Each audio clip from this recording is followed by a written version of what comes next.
esta medida, insistí moito, xa estaba aplicándose con anterioridade, non é algo novo, agora colle máis actualidade, lóxicamente, polo decidido impulso do Goberno da Xunta de Galicia sobre esta cuestión.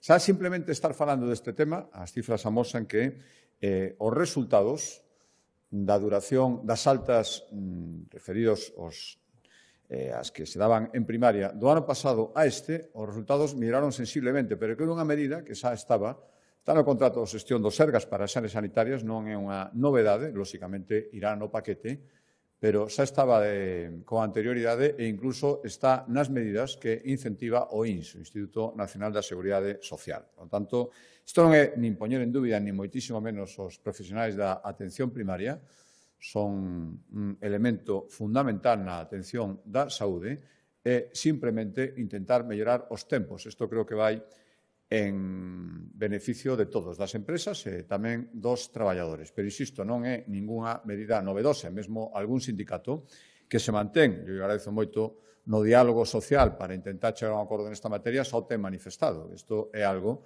que xa se estaba aplicando con anterioridade. Había dous sindicatos no diálogo social, por lo tanto, un retirouse, nada máis empezar, habría que preguntar as verdadeiras razóns e se isto lle fai un favor aos seus representados, cando simplemente es comenzar todo o proceso. Difícil de entender, por lo menos difícil de entender dun xeito obxectivo e de explicación aos seus propios representados.